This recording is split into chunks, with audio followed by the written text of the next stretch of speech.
Hi guys, welcome back once again to my channel. On today's video, I have a review for the Nars foundation.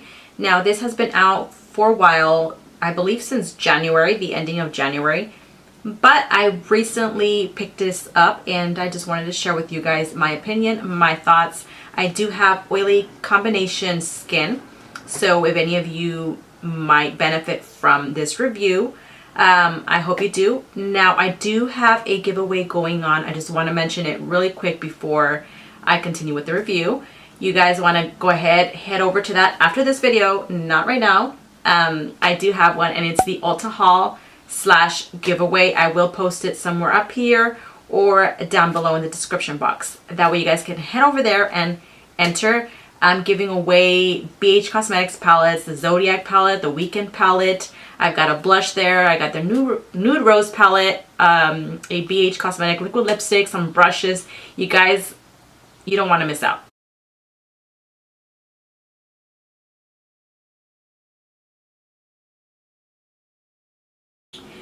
So I'm going to go ahead and read the information from the Nars website.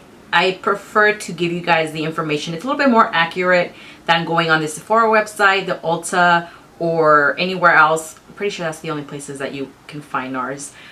But I feel like I'll get more of an accurate information from there. So this does come in 33 shades, which is really good. It says, introducing Nars' first 16-hour foundation. So this is not a 24-hour, so that's pretty good. It's a little bit more believable. Foundation that stays turned on by the power of radiance. Untraceable, unstoppable. Unlike anything else, Longwear is finally lightweight and radiant. So I'm getting kind of like natural type of finish. Radiant, meaning it's gonna look kind of like skin-like. High coverage is now supernatural. It's breathable, fade resistant.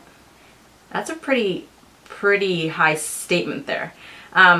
Its formula is infused with raspberry, apple, and watermelon extracts to help smooth and improve the look of your skin instantly and over time for full powered radiance.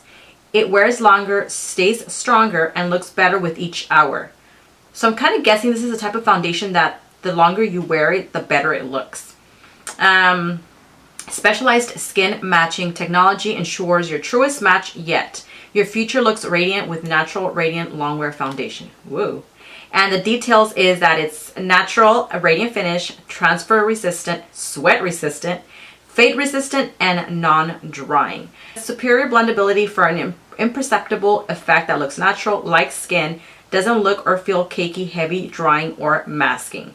Now for the packaging, it's the standard Nars packaging, black and white, very sleek, very pretty. I love the packaging. It comes in this box right here, and I'm going to read you guys what it says on the box as well. It says, meet Nars' first Longwear foundation that looks stronger, stays longer with skin recognition pigments for the truest color match and 16 hours of wear. Instructions for use. Shake well, apply a small amount starting in the center of the face and blend outwards. So we are going to do that. And it comes in the cardboard packaging as well. It's a glass bottle, which it might not be travel friendly, and it's a little bit longer than the other Nars foundation, but it's really nice. It's a shade that I picked up and it's Deauville.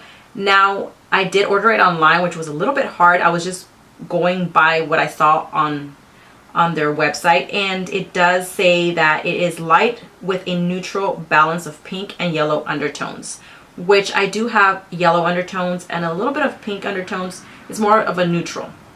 So I got this one, and well, we're going to go ahead and see how it works. I do hope it works for me because I've heard so many good things. I mean, actually, I've heard mixed reviews. Either some people love it and some people hate it. So we're going to see. And it does come with a pump, which is beautiful. And I'm going to do one side with a brush and the other side with a sponge. That way we can see which one applies better.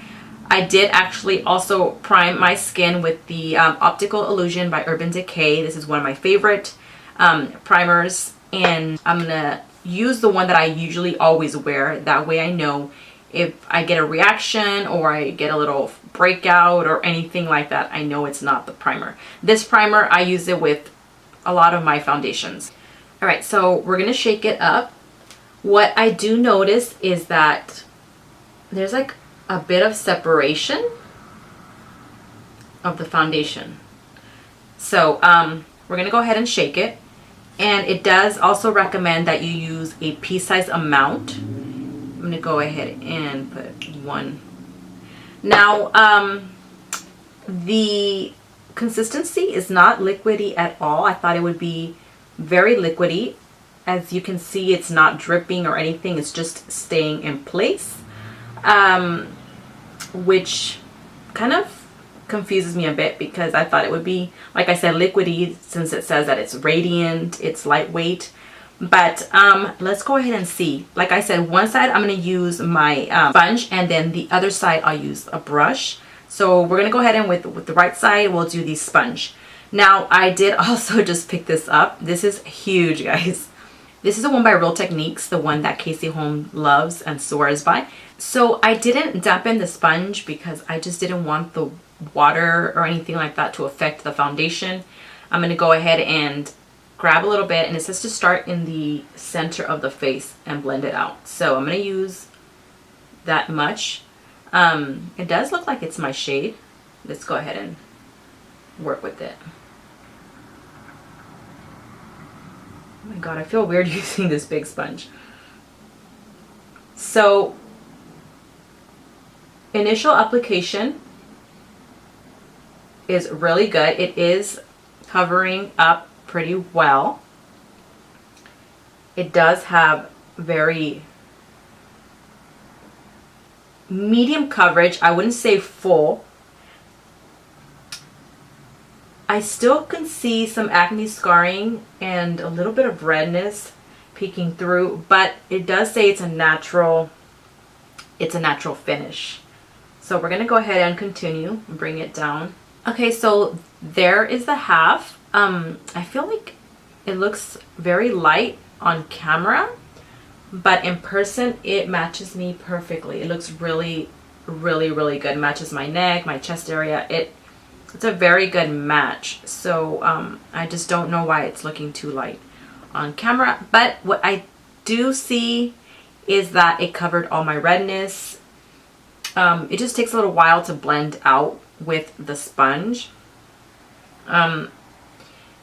Honestly, for it to be a radiant foundation, I don't see any like radiance coming through. I almost see like a semi matte, velvet matte type of finish. So I'm gonna do the other side and we're gonna see how it looks. I'm really liking the way it balanced out my skin tone. It evened it out and everything. So let's go in with the brush, and I still have quite a little bit of foundation there, if you guys can see it. I am gonna have to add another drop, I think. So it does say to start on the center of the face. Let me go ahead and add just another drop. When you shake it, I don't know if you can hear, it's very liquidy. All right, so I did add another drop, and we're gonna go ahead and place it.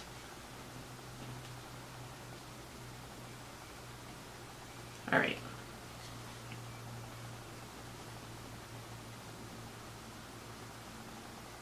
You know what? I feel like I like it with the brush better.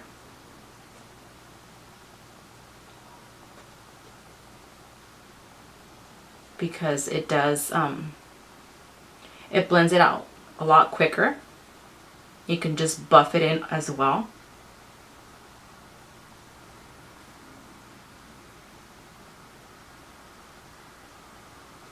You guys can see the areas that are still left. So I do like the way it evens out your skin tone. Okay, so I already finished up and I did use the other pump. I think that one pump or one little piece size that how they recommend is probably like for like perfect skin. That would probably work for them. But for me, since I have acne scarring, discoloration, I've got pores, no, two pumps worked for me. What I do notice is that I have a little bit more coverage with the sponge. I don't know if you guys can see it. It looks a little bit more higher or fuller coverage than over here. This side looks more skin-like because you still can see some skin peeking through. For the pores, I don't feel like it did much to them. Pores are still there. They're still, I mean, not as visible, but also not as blurred as other of my foundations. I have other foundations that kind of blur them out a lot more. Like I said, I don't see any radiance coming through yet. I feel like it's very matte right now. I do notice though that it does grab onto some dry patches. If you do have dry patches, I have like an acne scar right here. I don't know if you guys are able to see, and it's like kind of like starting to dry up there. It's kind of drying up on there. I'm gonna kind of zoom you guys in, maybe you guys can see better. I don't know if you guys can see it. It's kind of picking up on that area. Also, let me know what, I'm gonna turn down the light just a little bit because sometimes the light doesn't give you the full. Okay, so there. Maybe you can see a little bit more. There you go. So this is how it looks.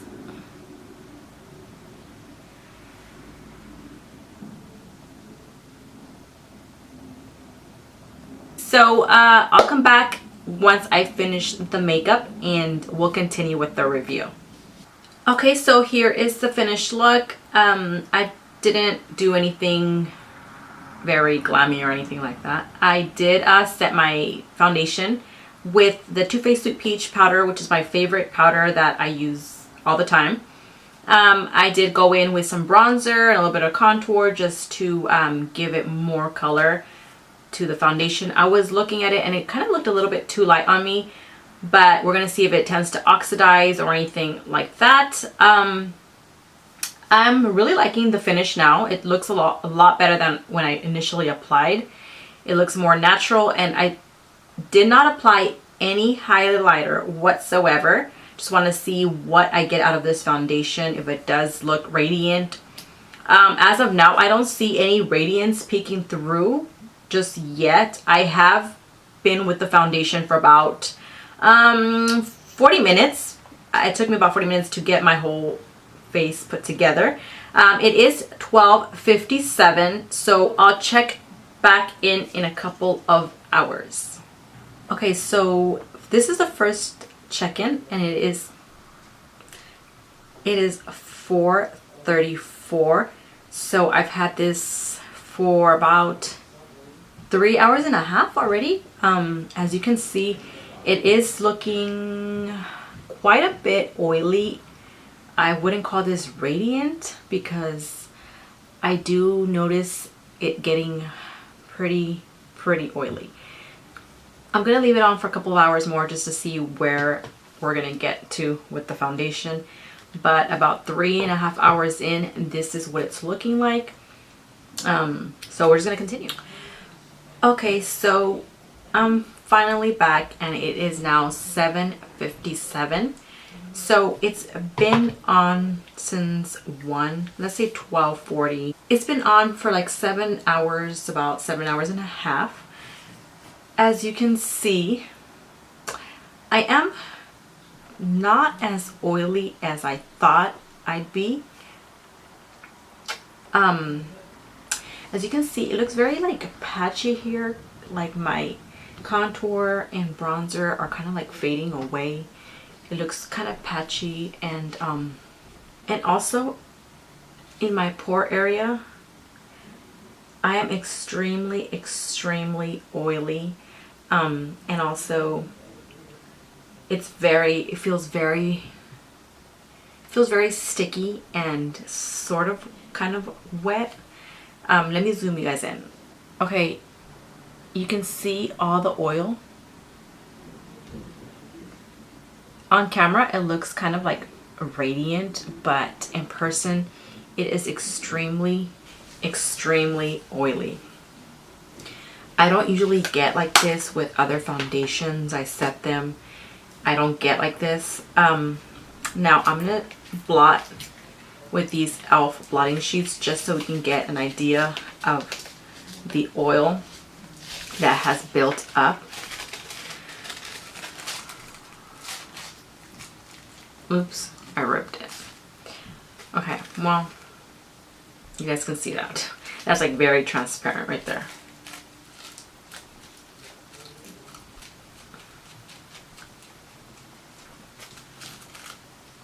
Wow.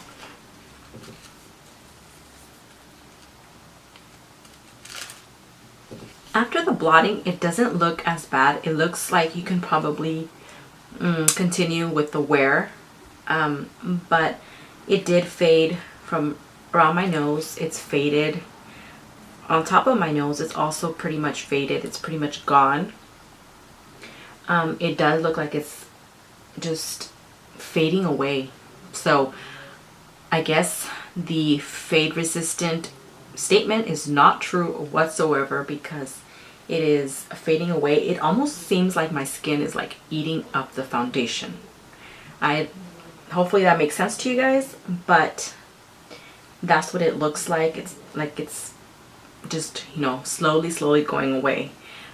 Now if I rub like this, I have some foundation on my finger. So, and there's a patch missing right here. So as you can see, it's also not transfer proof because it does transfer onto your fingers. You get some on your fingers. So with all this in mind, just, you know, you can make your own conclusion. Go get a sample because it might work for you. Like I said, there's been reviews where people really love this foundation, but I find that the people that have drier skin tend to like it more.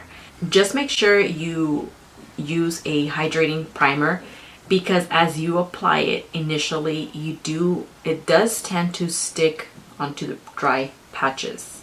So it doesn't work well with a matte primer. Okay, so a final verdict or final conclusion to the review is that if you have oily skin, you might not like this. It might not be for you. I'm oily combination. I usually use very radiant, natural looking foundations. I use a Pro Glow. I love that one.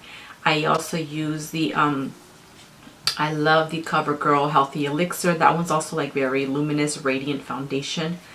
But I don't get like this. I do not get like this, even if it's a glowy foundation. This one, it's geared for oily skin. And I mean, you guys saw how I looked. I looked extremely oily. I know it's not the primer because I do use a primer.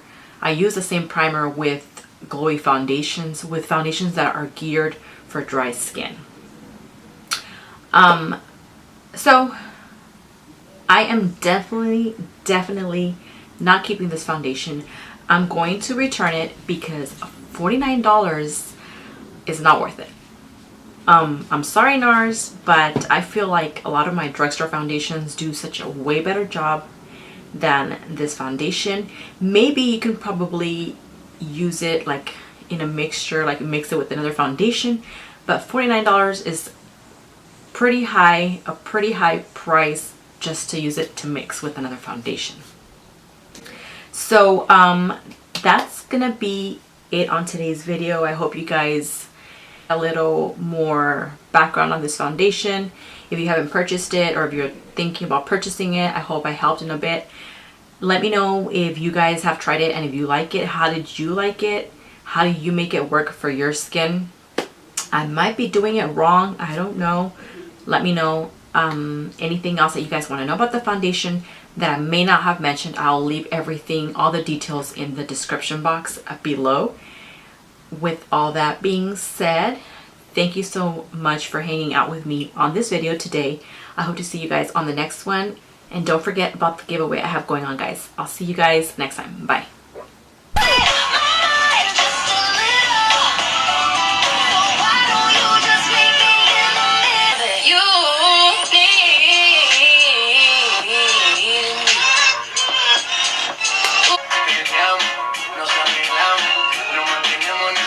nos amamos, ahí vamos.